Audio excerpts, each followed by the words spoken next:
ফের সমবায় নির্বাচনে তৃণমূল 9টি আসনে জয়লাভ করলেও পরাজয় ভেবে ভোট চলাকালীন সিপিএম নির্বাচন থেকে দাঁড়ালো। উত্তর 24 পরগনা বসিরহাট মহকুমার স্বরূপনগর গোবিন্দপুর গ্রাম পঞ্চায়েতের গোবিন্দপুর সমবায় কৃষি উন্নয়ন সমিতির নির্বাচনে জয় পেল তৃণমূল কংগ্রেস। এই নির্বাচনে মোট 9টি পদে 9 জন করে প্রার্থী প্রতিদ্বন্দ্বিতা করেন। এই নির্বাচনে তৃণমূল কংগ্রেসের 9 জন প্রার্থী ছিলেন এবং সিপিএমের 9 জন প্রার্থী ছিলেন। সকাল 11টা থেকেই ভোটদান শুরু হয়।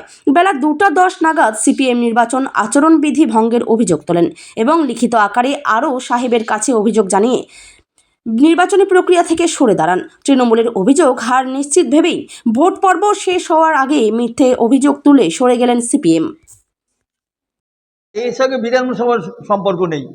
সমবায় সমিতি একটা স্বতন্ত্র প্রতিষ্ঠান। সমবায় সমিতি কৃষককে সাহায্য করবার জন্যে আছে।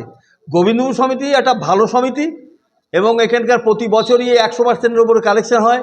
বহুমুখী প্রক্রিয়া এই সমিতিতে আছে এবং বহুমুখী সমিতি বলতে যেটা বোঝা হয় সেটা গোবিন্দপুর সমিতি। সেই ক্ষেত্রে ওই রকম ধরনের রাজনৈতিক চিন্তাভাবনা এদের মধ্যে নেই এবং রাজনৈতিকভাবে কেউ ওখানে এগোয়নি। কিন্তু আজকের দিনে তো সিপিএম পথটা দেখালো, সিপিএম তার ফ্ল্যাগ টানিয়ে এমন একটা অবস্থা করলো যেন মনে হলো এটা রাজনৈতিক লড়াই শুরু হয়ে গেছে। তারপর আবার এও দেখলাম নির্বাচনের শেষ হওয়ার পূর্ব মুহূর্তে তারা সবাই বেরিয়ে গেল বলে নির্বাচন ঠিক হচ্ছে না। 3টে পর্যন্ত নির্বাচন হয়েছে, 2:10 পর্যন্ত সিপিএমরা ছিল এবং তারপরে যখন বুঝলো যে আমাদের পক্ষে ভোট আসছে না, বেশি সংখ্যক ভোট চলে যাচ্ছে অন্যান্যদের পক্ষে, তা এখানে সবাই নির্দল, কেউ দলের প্রতিনিধি নয় এবং তারা প্রতিটা 2টো টিম ছিল, বিশেষ করে এক পক্ষে 9 জন ছিল আর সিপিএমের 9 জন ছিল। সঙ্গে সিপিএমের আরেকজন অতিরিক্ত ছিল, সে নমিনেশন উইথড্রল করার কথা ছিল কিন্তু উইথড্রল করতে পারেনি। ভোট যথেষ্ট শান্তভাবে হয়েছে। পুলিশ প্রশাসন থেকে আমরা সবাই ধন্যবাদ জানাই এবং যারা সরকারি অফিসার এসেছিল তাদেরকেও ধন্যবাদ জানাই যে অনেক ধৈর্য পরীক্ষা দিয়ে তারা নির্বাচনটা সুষ্ঠুভাবে শেষ করেছে। আমি দুয়ালচন্দ্র ভট্টাচার্য, আমি পাশের সমবায় সমিতির ডিরেক্টর আর ওয়েস্ট বেঙ্গল স্টেট কোঅপারেটিভ ইউনিয়নের ডিরেক্টর। সুষ্ঠুভাবে সকাল থেকে নির্বাচন শুরু হয়নি। প্রথম থেকেই প্রকৃত ভোটারদের ভোট দিতে দেওয়া হচ্ছিল না। কম্পেনিয়ানের নাম করে প্রত্যেকটা ভোটারকে তারা নিজেরা ধরে ধরে ভোট দিচ্ছে। প্রকৃত ভোটাররা কখনোই ভোট দিতে পারছিল না। আমাদের 9 জন প্রার্থী ছিল, 6 জন জেনারেল প্রার্থী, 1 জন তপশিলি, 2 জন মহিলা।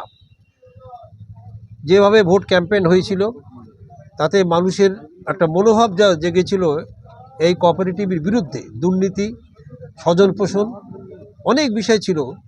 মানুষ ভোটটা যদি দিতে পারত তাহলে ফলাফল অন্যরকম হতো।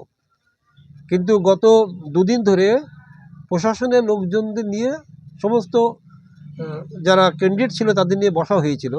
সেখানে সিদ্ধান্ত হয়েছিল একটার বেশি কম্পেনিয়ানের ভোট দিতে পারবে না। কিন্তু এখানে দেখা গেল যে 80 থেকে 90% প্রকৃত ভোটাররা ভোট দিচ্ছে না। সবাই অন্ধ সেজেছে, সবাই বয়স্ক অসুস্থ সেজেছে, সবাই কথা বলতে পারছে না। সব ভোটারটাই তারা ভোট দিয়ে হাতে করে ভোট দিয়ে দিচ্ছে এবং তৃণমূল আশ্রিত তাদের প্রার্থীর লোকজন যারা, তারাই এই কাজটা করছে। সেই জন্য আমরা এই প্রতিদ্বন্দ্বিতা থেকে সরে দাঁড়াতে বাধ্য হলাম। আমাদের বাধ্য করলো আমাদের সরে দাঁড়াতে। প্রকৃত ভোট হলে রেজাল্ট অন্যরকম হতো। আমাদের 9 জন প্রার্থী ছিলেন। সব কটা আসনে আমরা প্রার্থী দিয়েছিলাম। 2 জন মহিলা, 1 জন তপশিলি জাতি এবং 6 জন জেনারেল। যা ছিল আমরা সব পূরণ করেছিলাম। সবগুলো থেকেই কি সরে দাঁড়ানো? সবগুলো আমাদের 9 জন প্রার্থী পদ থেকে আমরা সরে দাঁড়িয়েছি। আমরা লিখিতভাবে জানিয়েছি। আরও যিনি আছেন টালবাহানা করছে, আমি এর দায়িত্ব না, কে তার দায়িত্ব? আমরা যা জানি যে নির্বাচনের আরওকে দায়িত্ব দিয়েছিল, তিনি আমাদের যে প্রার্থীদের নামে যেসব আইডেন্টি কার্ড দিয়েছে তাতে তার সিম্বল আরও বলেই লেখা আছে। আমরা সেই ডেজিগনেশনে আমরা অভিযোগটা দিয়েছি। হামাল উদ্দিন আহমেদ, সিপিআইএম উত্তর ত্রিপুরা জেলা কমিটির সদস্য।